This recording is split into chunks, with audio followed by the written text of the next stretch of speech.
Now, while all your sailing was going on, you moved into administration with the club here, sailing committees and general committees. Talk us through that. I mean, and you know, we'll fast forward a little bit later to where you are now with your administration, but you must have had a passion, obviously, for the sailing, but also to help the sport. Well, certainly a passion for sailing, and it was back in the Gretel days in what was that, 78. We did a short race out here one day, and just the usual CYC 20 miler or whatever it is. And we went out, we couldn't find the mark. So the whole race was just sort of a schmozzle, and I came in, and being an upstart, I dropped a line to the chairman of the sailing committee, and I hadn't really met Gordon. Gordon Marshall, yeah. Because I'd lived in America for a few years and came back in the end of 77, so I'd only sort of got back into the club for about a year, and didn't really know the workings of it. You know, I got a phone call from Gordon Marshall. You know, we don't appreciate letters like that. You will appear at the sailing committee on Thursday at 6:30. So with some trepidation, I arrived at the sailing committee expecting to be dressed down for being a bit of an upstart and writing a letter of complaint about boys drifting and suggesting that we should be doing this better. So I walked in, and Gordon was there, and Keith Story, and I think John Keelty, I'm not sure who else. And Gordon said, "Oh, it's you. Sit down there." I sat down there, the vacant chair, and he said, "You're so bloody smart, you can help us here in the sailing committee." And that was the start of how I got involved with the administration. And I must say that I did feel that I was putting something back into the sport, and the sport had been very good to me. I'd had a lot of adventures, and it was time I did something. And I must say, Gordon, as gruff as he was, he did make it fun, and you learned a hell of a lot from people like that. And so I just started the role. 10 years later, you became Commodore. Yeah, was it 10 years? Yeah, something like that. Well, that must have been an adventure in itself. I mean, yeah, a thankless task, but interesting. Well, yeah, it's look, I enjoyed it. I loved the camaraderie down here. I was very proud of the club. I was proud of the sailing that we were putting on, and as you shuffle up the rank, you know, it was your turn. And I must say again, it was Bernard Lewis who was very good with that, because I was working for Bernard at that stage as the property manager for him. And I said to him, "Look, I've been asked to go on the board of the club, and it might take a bit of time." And he said, "Well, you know, we should support the sport, and I'm not interested in doing that sort of stuff, so away you go." So he supported me through all of that, and never once did he say, "Geez, you're spending a lot of time at that club." He was great, and you know, I think I certainly was passionate about the sailing. I was passionate about the club, and I think as all Commodores are, we are proud of what we achieved. Now, tell us your role now in the International Sailing Federation. I mean, you've moved up through the ranks there. Where do you sit now with that? Yeah, well, through the role at the CYC, I was asked to be the representative for the CYC on the offshore committee at Yachting Australia, or the Australian Yachting Federation as it was in those days. And I eventually became chairman of the offshore committee at the Yachting Australia, and I was therefore asked to go to the board meetings on a quarterly basis to report on the offshore. And then they eventually made a position on the board that the offshore committee should have a seat on the board of Yachting Australia, and I was in, by default sort of thing, I finished up on the Yachting Australia management, at the same time I was also representing the club at Yachting New South Wales. So I had a couple of hats there. The tradition in Yachting Australia at the time was that the president would represent the country at the International Yacht Racing Union, which ultimately became International Sailing Federation, ISAF. But as is the system, the president's normally a mature guy, and unfortunately a couple of the Australian representatives passed away while they were in their role with ISAF. So the board of Yachting Australia decided in 91 that they should pick a younger person to go so that they would have a chance to gradually develop a relationship in ISAF and do some good for Australia, maybe get on the executive board and work through from there. So I was the appointed, well, chosen one. Bruce Dixon was the president. He rang me and said, would you take it on? And I said I'd be happy to. I was at that time representing Australia on the Offshore Racing Council because of my chairmanship of Australian Offshore. I then went to the International Offshore Group, and so I guess, you know, I was there anyway, so they asked me to go to ISAF, and so that was 92. I went to my first meeting at ISAF, and that was a bit of an eye-opener. Yeah. And where do you sit now on ISAF? Well, in 98, I was elected to the executive board of ISAF, and under the presidency of Paul Henderson, from Canada, who was quite a mover and shaker and really did some good things for ISAF and the sport and sort of dragged it into the next century. And he was a great mentor and encouraged me to get more involved. And for the good of Australia, I did a fair bit of work with the Olympics, and we had World Championships here, and we're really getting a lot more events down here than we had. And Australia became very well known on the circuit. And of course, the Olympics really put us on the sailing map, and within the group in ISAF. And I was through that I was asked to go on various committees of more power, and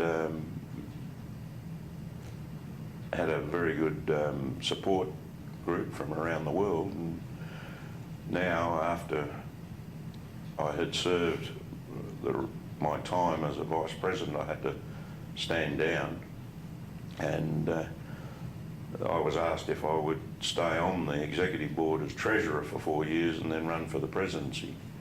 And that's where I am now. I'm about to run for the presidency. And when will that come up? That's that election is in November 2012. Right. So will there be much opposition? I don't know yet. Political? It's always political in there. It's you got to have your wits about you, politically wise, all the time. Everybody's doing a lot of good things for the sport of sailing, but you know, there are always agendas that people like to push, so you've got to work through that. But the nominations close at the end of July, early August, so we'll see then who might like to stand against the colonial. If we could just come back to the CYC, where do you see ocean racing and the CYC's role in that now? Certainly in Australia, but worldwide. Do we still play a prominent part? Not as much as we used to. I must say, in the glory days of the 80s, we were very prominent in the administration of offshore racing, and the CYC was held in great respect for the work that we did. And Gordon Marshall was a huge influence in that, wasn't he? Yeah. I was just going to say, Gordon was the one that did it because of that analytical mind, engineering mind of his. When we were breaking boats out there, and he and formed a group together who analysed that the scantlings weren't big enough, and we increased the scantling sizes that you needed to have on yachts that were going to race to Hobart. Well, that became international law, and things like that. We were leading the world in it. And I say now that we're not, but we are, in our way we are. The communications in the Hobart race, it's second to none. I guess the world's sort of balanced out a little bit, and we don't have to have so many changes that we did, but certainly we were very prominent in the world in those years, mainly driven by Gordon, and we had such incredible intellects like Alan Payne and Peter Joubert in those days that did it, and I'm sure if we were to have a similar problem, we would find those people now and step up. Fortunately, we don't have quite those problems, but the canting keels are an interesting phenomenon at the moment. I still think our communications in the Sydney Hobart race are probably second to none, as you mentioned. And the last few years, in your 30 plus Hobart races, you've been the chief radio operator in the Sydney Hobart race aboard the radio relay vessel. That must have had some good, funny times and interesting times. Yes, it's, again, that's a story that after the 98 race, our dear friend Louis Carter got a bit criticised, and I think unfairly. And I think Lou was ready to have a bit of a break, and the club asked me if I would assist Lou in the 2000 race and just try and help with the experience that I had, and get it a bit more formal than it was. Lou decided that after the 2000 race, I don't know whether he saw that he had another bunny that had taken over, or he felt that he would have a rest. I think he'd done 10 or 11 in a row, and the club asked me if I would become the principal radio operator and run the team. So I agreed to do that. I was missing my sailing, but I thought, oh, this will go on for a couple of years, and I'm sure they'll come up with some new whiz-bang system that they won't need a radio relay vessel and a radio operator. Here we are 12 years later, and we're still we're still there, but we have had some interesting times. There's been some interesting boats that we've been on.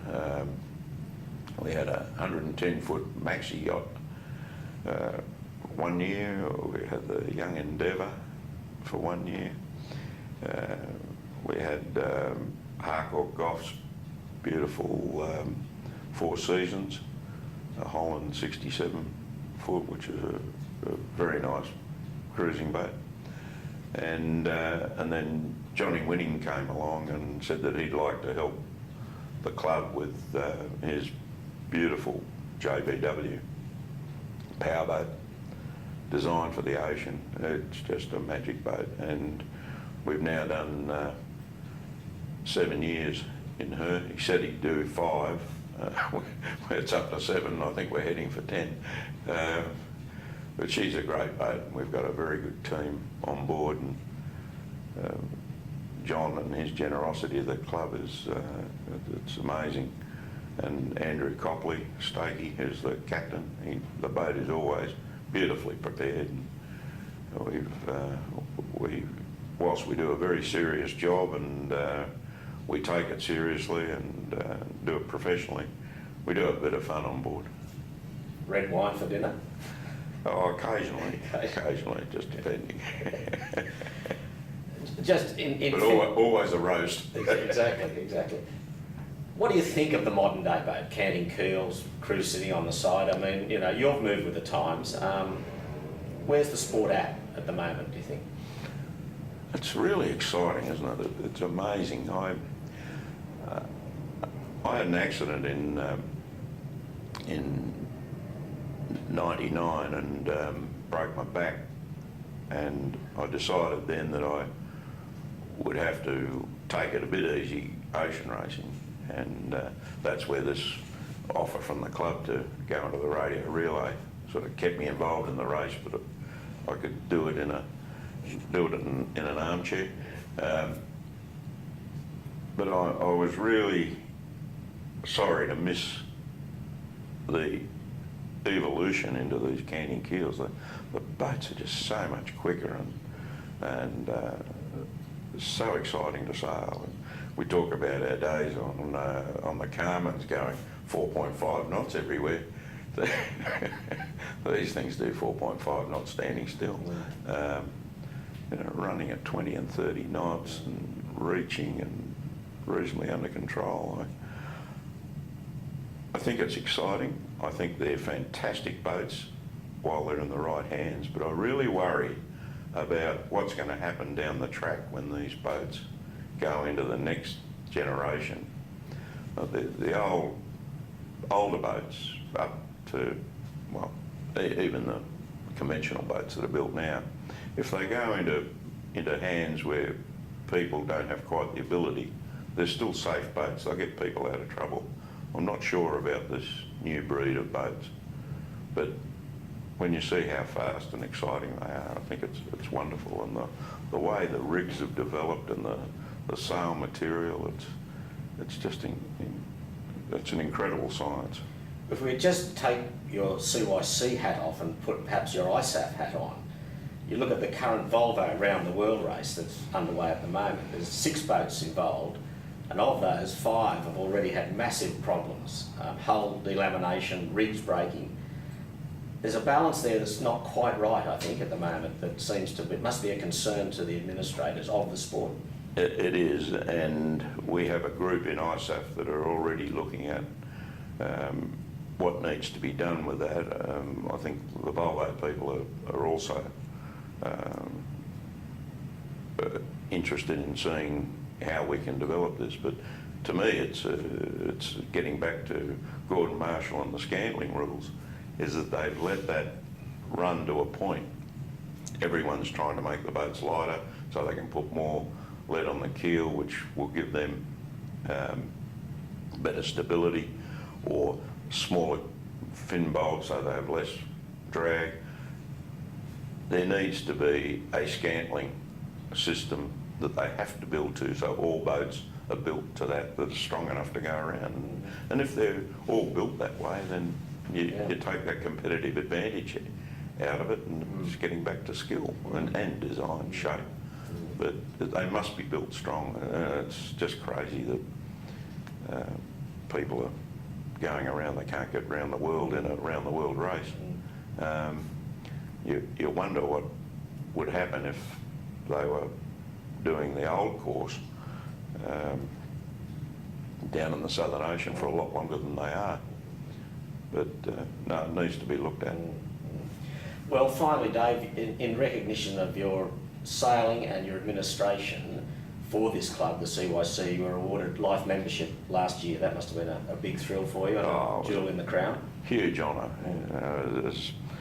You do these things because you love the sport, you love the club, you love the camaraderie, and you don't look for reward, but I've been very fortunate that the club saw fit to award me that. I'm very honoured, I'm humbled by it. And likewise, when I was given an Order of Australia for the being a competitor, I'm not sure why, and for the administration of the sport. It's an amazing honour to get those, but to have your peers pick you out for a life membership, that's very special. Well, Dave, thanks for your time, and let's hope President of ISAF when next we talk. Oh, fingers crossed. Good on you. Good luck.